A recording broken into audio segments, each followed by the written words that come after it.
Well, we're going to go over some interesting things about this Daryl Collins. I am shocked,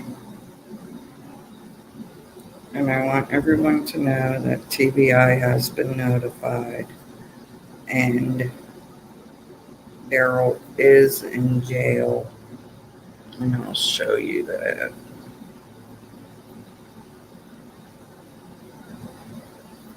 So, this is Daryl, and he is in jail in Arkansas.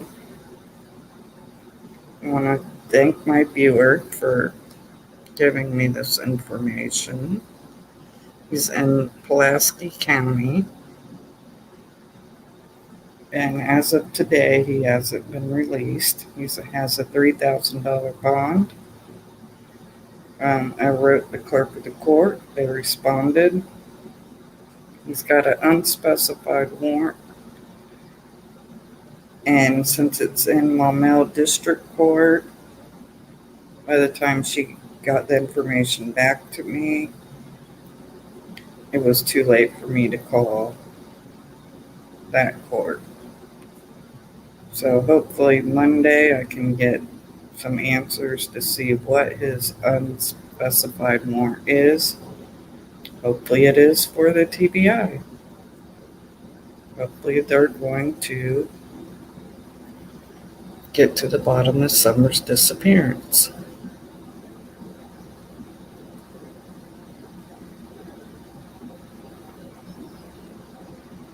So I want everybody to look at these Facebook pages. And you can leave a comment on what you may think about this.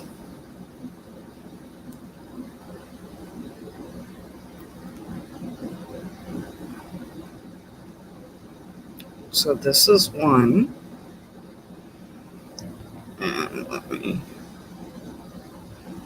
go to the other one.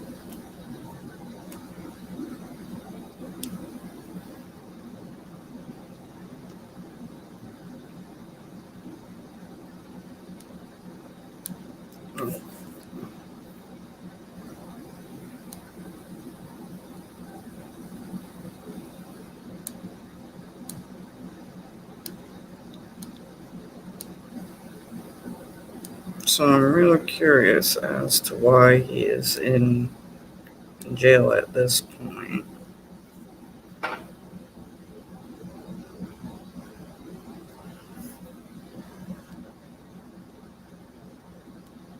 But he says in some of his posts that he misses Bakersfield. I guess that's where all his connections started. The weird thing is, just like Giselle West, he's into making music. That's his passion.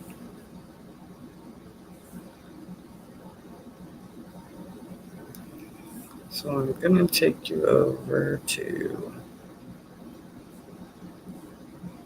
another side of his.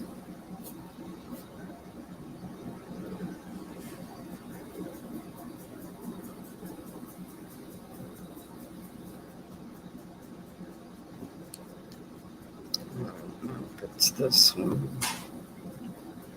So bear with me.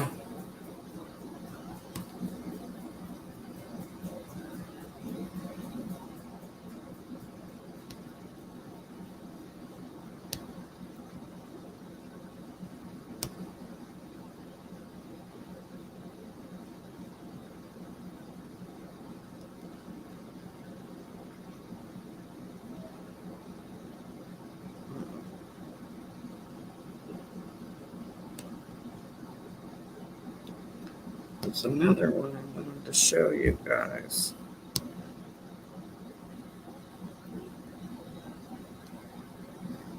I think it's this one. No, this is his father's. His father has some disturbing things on his site too.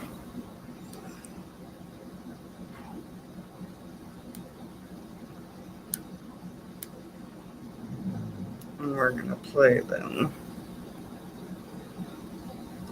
Let me make sure the volume's on for this.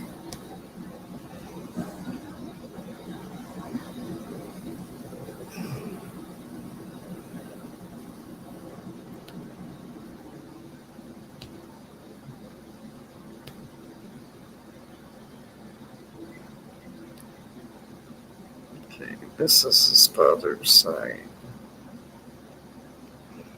You see, Candus Wells is his friend from 2016 with Facebook of hers.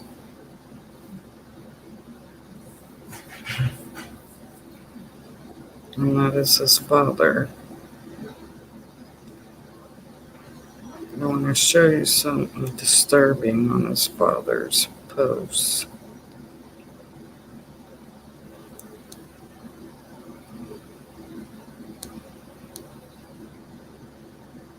Nuts. Hold on, we'll get there.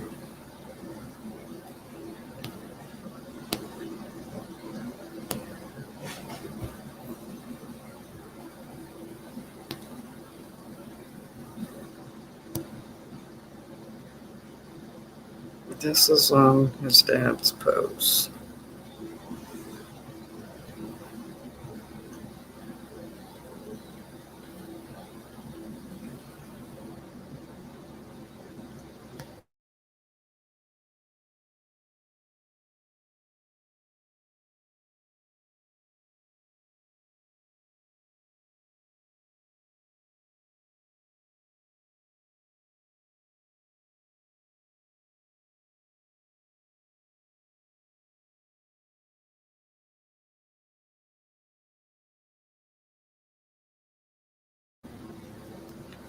It's pretty weird. I was trying to see if I could make it bigger.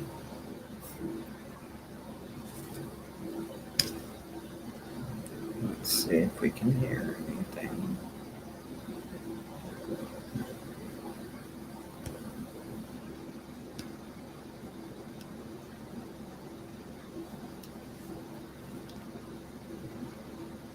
I don't know why it just did that.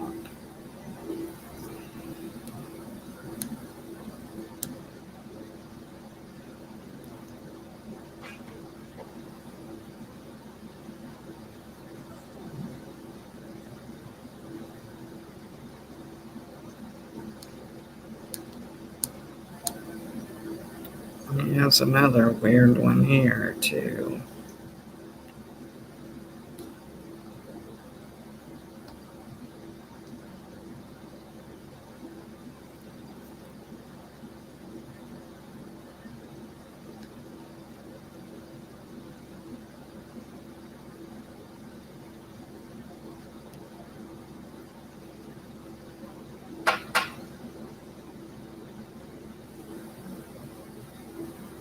Pretty strange, don't you think?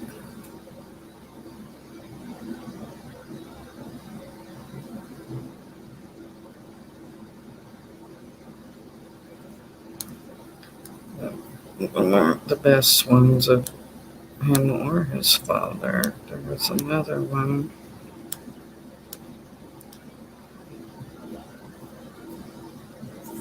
I just shut it.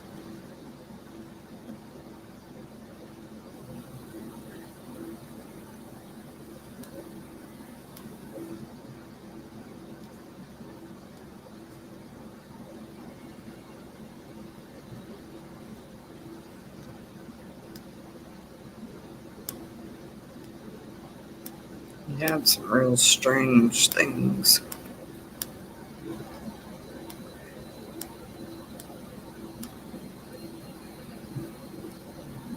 It's not this one.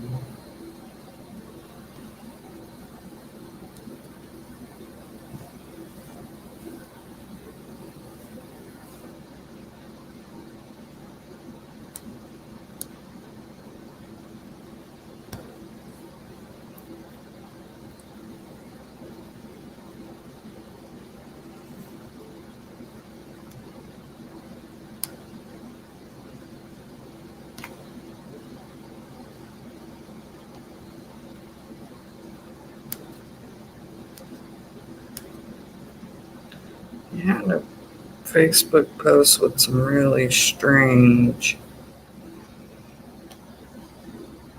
videos.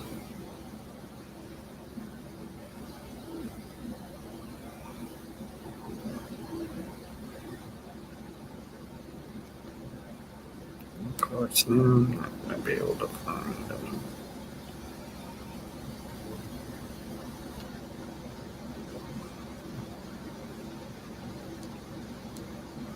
That seems like he had a lot of money December the 7th of 2021.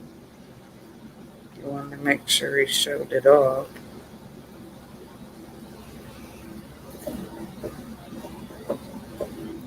But I can't find, there was a more disturbing Facebook that he had.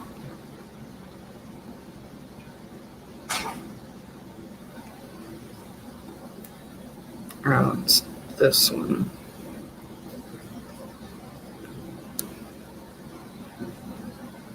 So look at these.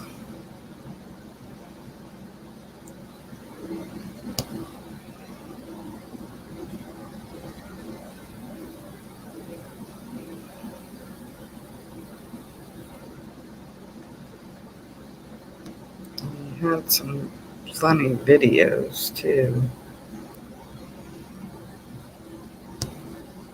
Like TikTok videos of himself.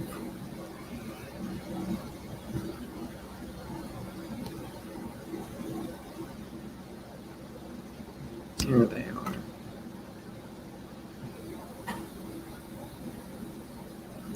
That's him with a gun,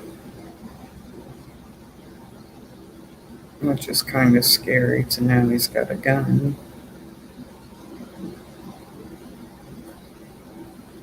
And then he has these little videos.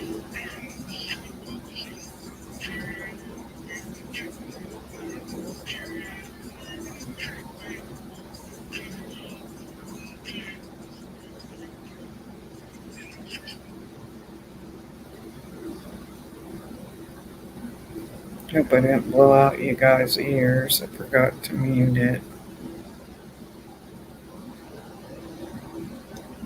Let me mute it and go back.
So I wanted to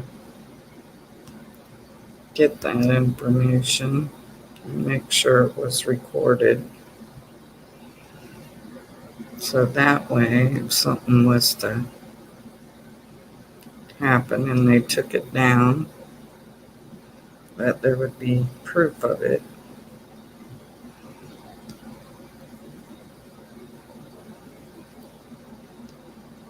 Because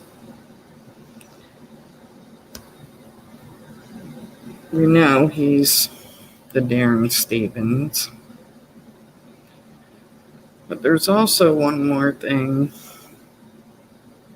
that I wanted to bring to you guys' attention that I got from a retired detective in California.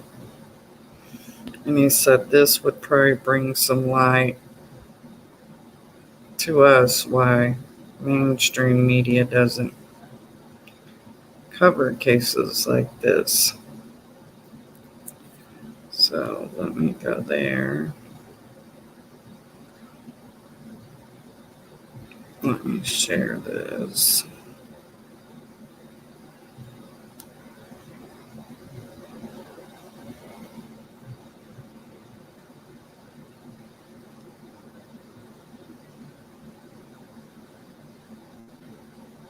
Okay, I'm going to read you this article. Satanism haunts tales of child sex abuse. Scores of children in more than half a dozen California communities are telling authorities they have been sexually abused by groups of adults who also force them to take part in satanic-type rituals, including the drinking of blood, cannibalism, and the sacrificial murders of other children. The latest such case surfaced in Bakersfield 10 days ago when the Kern County Sheriff's Department held a press conference to confirm reports that half of the 15 victims of an alleged child sex abuse ring had made such accusations against their parents and other adults.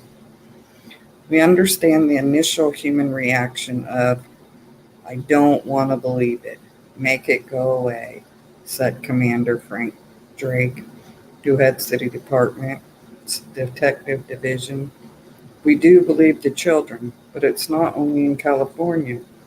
You can see cases across the United States popping up where you get the tremendously uncanny similarities.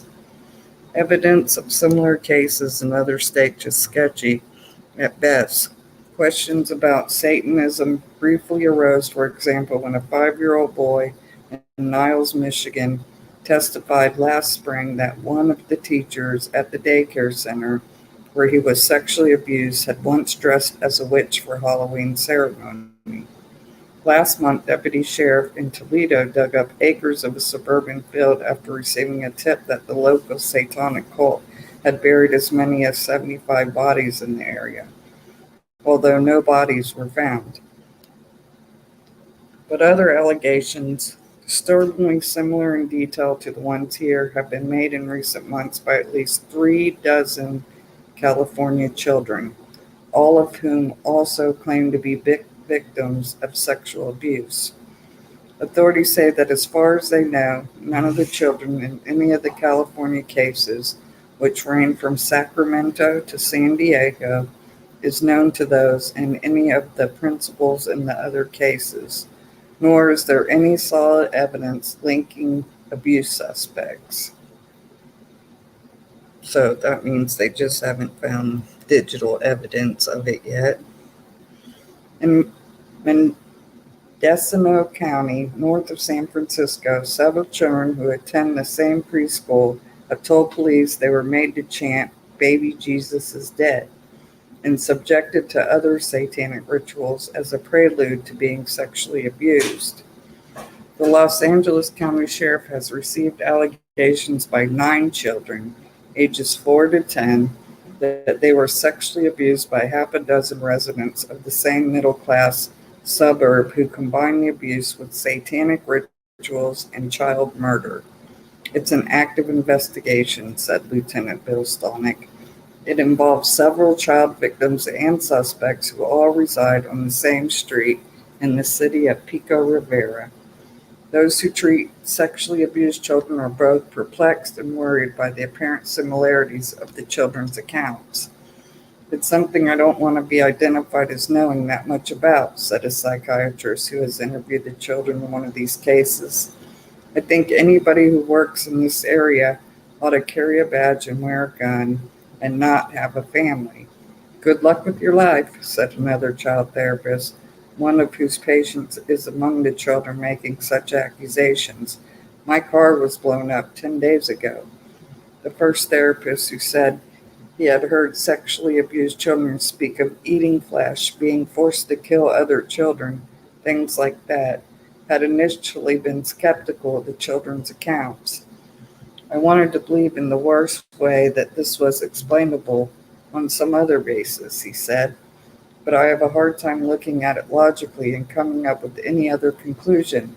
It exists, said Dr. Richard Krugman, a pediatrician with the Henry Camp Center in Denver and a leading expert on sexual child abuse. We've seen a couple of cases here in Denver where that's been part of it. I'm almost reluctant to talk about it or have you guys talk about it. Apart from their personal safety, the overriding concern among those interviewing and prosecuting such cases is that many Americans who are only now coming to grips with the extent of sexual child abuse will conclude that the children in such cases are fantasizing, not only about devils and demons, but also about being abused. People, one psychiatrist says, just aren't ready for this. The biggest potential impact, however, is likely to be on jurors in sexual child abuse cases, who find themselves also weighing children's testimony about black masses, human sacrifices, and the like. Just last month, Hal Jewett, a deputy district attorney in Costa Rica County, east of San Francisco, tried a case in which a 9-year-old girl had accused her natural father of abusing her and other children sexually in concert with a group of Satanists. A mistrial was declared in the case when the jury announced that it was deadlocked 6-6. And Jewett said several jurors told him later that it had been their disbelief of the girl's testimony about satanic rituals and not about being abused that prompted them to vote for acquittal. There's no doubt in my mind that she was a participant in satanic worship, Jewett said. But she also described incidents of human sacrifice, bestiality, and cannibalism, how her father put his hands around her hand, and then the two of them plunged a knife into the chest of an infant. That raised some questions. The psychotherapist who treated the child harbors no such doubts. Her description of how the guts pop out when you slit open a live abdomen just does justice to a Vietnam vet. Jewett said he tried desperately to convince the jury that this case wasn't about devil worship. It was about child molestation. But without corroboration of satanic stuff, her credibility was just more than we could overcome. His dilemma is shared by Rick Lekowitz, a deputy district attorney in Sacramento, who is preparing for a preliminary hearing in the case of 5 men, many of them waiters in the same restaurant, who are charged with 77 counts of sexually abusing 9 children. There have been descriptions of satanic rituals, Lekowitz said in a telephone interview. One of the guys dressed up with a devil mask on. Some of them wore robes. 4 of the children have described one specific incident where 3 children were killed by the sexually abused victims. Lekowitz convinced that the children were telling the truth. I don't see where these kids would be able to come up with the consistent detail they came up with, if not from their own experience, he said. If I worked night and day, I could not coach these kids into saying something like that. It's very difficult to place things in a child's mind when they haven't experienced something. The principal obstacle confronting them, say those investigating the various cases, is the almost total lack of physical evidence, including bodies, to confirm the child's allegations. The only bodies of children recovered in California in recent months were 2 found in a mass grave at the rural Calaveras County retreat of Leonard Lake, a 39-year-old self-styled survivalist who committed suicide after his arrest on shoplifting charges in June. Lake reported had told neighbors that he belonged to a death cult.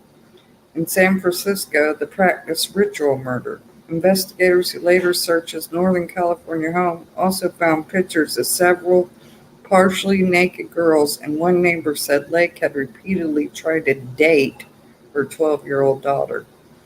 No bodies have been found in Bakersfield, despite the excavation of sites and dredging of lakes where the children say the sacrificial victims were buried.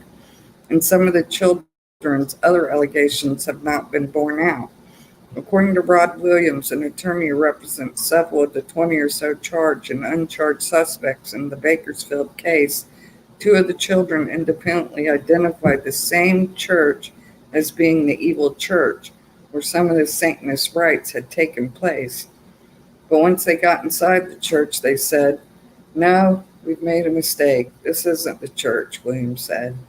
"I'm not naive," Williams added. "I think some of these children have been molested in some way. By whom and when, I don't know. But the satanic aspect of it, that's where they lose me." Last April, a 10-year-old boy testified at a preliminary hearing in Los Angeles that he and other children at the Virginia McMartin preschool in nearby Manhattan Beach were forced to dig up bodies at a local cemetery and watch while some of their teachers hacked at the corpse with knives. After the boy's testimony, according to one source close to the case, the McMartin prosecutors decided not to call any other child witnesses who were likely to recount such experiences for fear of diluting the impact of their testimony about the abuse. The source said, however, that the details of the cemetery grounds and the interior of its mortuary given to therapists by the children had been accurate down to the placement of the clocks and the chairs. Several of McMartin children also have alleged that they were forced to drink rabbit's blood during a Satanist ceremony at an church near the school. And the source added that some of the satanic stuff also sounds very real. Adults in black robes with candles is just not a common children's image. Ironically, the McMartin case, in which 7 teachers are accused of sexually abusing scores of preschool-aged children over several years, is the only one in which any potential evidence of Satanism has thus far been recovered. Earlier this year, police seized a pair of rabbit ears, a black cloak, and a black candle at the Manhattan Beach home of a woman friend of one of the uncharged suspects in the case. According to the Satanic Bible, black clothing and black candles, which represent the light of Lucifer, are integral elements in a black mass.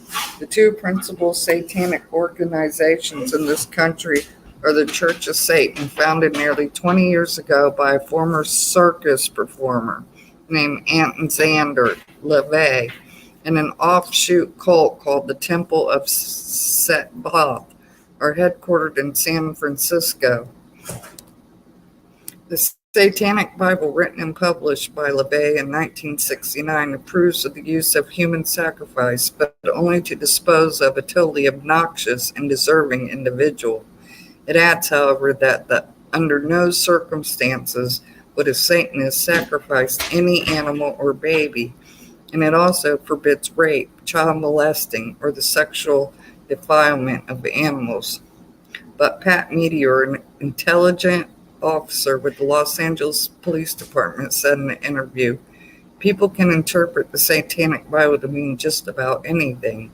The true Satanist would offer the devil the most appealing of sacrifices, something which is innocent. To most people, the symbol of innocence is an infant." According to Meteor and other police officers who keep close tabs on Satanists, no overt relationship between either of the two satanic churches and the sexual abuse of children has ever been discovered. But Sandra Gallant, Meteor's counterpart with the San Francisco Police Department, said, "I think you'd have a hard time finding something like that in print, or finding anybody who had been into this area who would ever admit to it. At least one renegade satanic sect," Gallant said, "has occasionally advocated sex with children." Toby Tyler, a San Bernardino County deputy sheriff, pointed out that because some of the satanic rituals involve using children, there are some people who get into it for the specific purpose of having access to the children. Opinion is divided on the question of whether there are more Satanists now than formerly. "I think so," says Meteor, who suggests that one fact influencing an apparent surge of interest in teenagers may be the growing number of rock musicians, groups like AC/DC, Ozzy Osbourne, Motley Crue, whose music is laced with satanic overtones. But Gallant disagrees. In terms of organized groups, I don't think we're looking at a lot more practitioners, she says. I think we're more aware of it, so it just appears that more people are practicing it. There are no cases on record in California in which Satanists have ever been accused of either sexually abusing children or performing human sacrifices. But police officers are unanimous in their agreement that such groups are nearly impossible to penetrate. There's a real problem in the terms of investigating these things. One says you can't get into it without being part of it, and you can't be part of it without doing things that are unspeakable. Such difficulties were underlined by another police officer who recalled that his office received a recent tip that a local satanic group was preparing to sacrifice a child. We staked the place out, he said. We were looking for any kids going into that place. Then we heard screams coming from the inside of the building, so we took the door down. They were about to kill a cat and a chicken.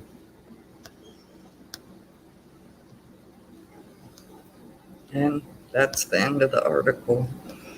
And this article was written back in, this is the Chicago Tribune. And it's been a while, in 1985 on July 29th. But the retired officer that I spoke to, who referred me to this article, said people don't talk about it. People don't come forward about it. Because it's hard for regular people like us to believe it. But he says it happens. It happens more now than it did back then. So don't be surprised when the Orrin and Orson case finally comes where the people can hear what happened. I think the world will be surprised.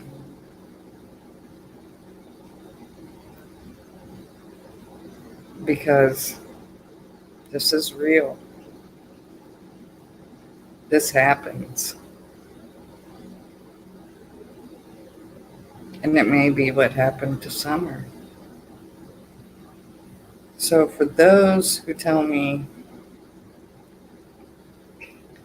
quit digging,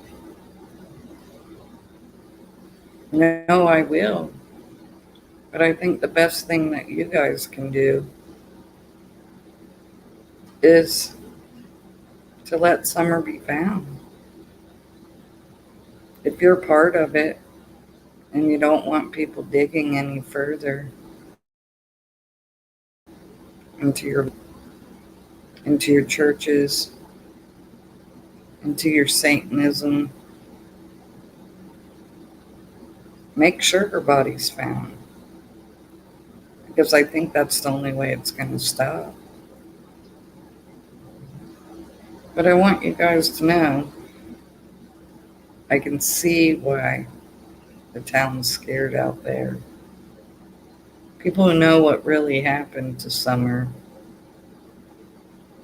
are afraid to come forward. Because they don't want to be like that psychiatrist. They don't want their car being blown up. I can't blame them. Some things are better left to the professionals.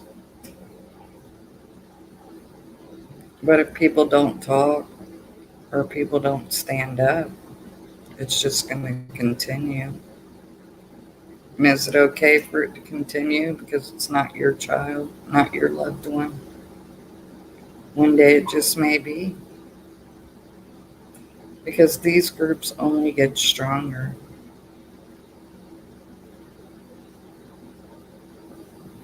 The more that they can scare people into keeping quiet, the more powerful they become.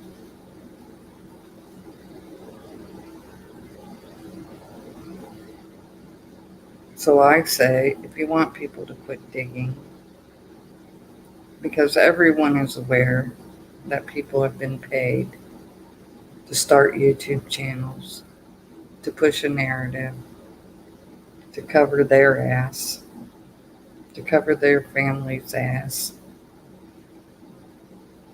and to make money on Summer's disappearance. Know that it's all going to come out in the end.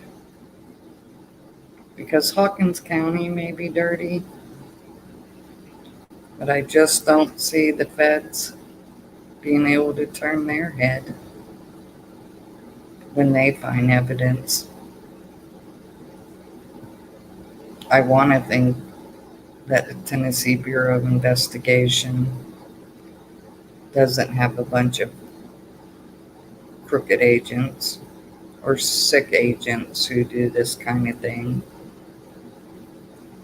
Because in the town I live in, my sheriff couldn't be bought.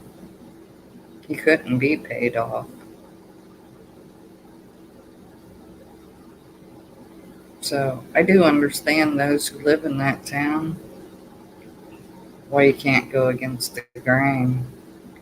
Because you don't want to be the one the cops are waiting on down the road to set you up with a charge or beat you half to death or maybe even kill you. So all I can say to you is if you don't trust your local sheriff's department, call the TBI, call the FBI, because it's time for it to stop. Otherwise, more children's lives are at risk. But I thank everybody for coming and viewing my video. If you haven't subscribed, do that. It's a way to get the word out there. If you didn't hit the thumbs up on the way in, if you could hit it on the way out. But it's us, the people, who can stop this from continuing. None of us want to believe this happens, but it does. And to the ones it happens to, it's pure hell and pure evil. So don't let evil enter your life. Don't let these bastards get away with it. Because it could be your kid next, or your grandkid. But I'll see you guys next time.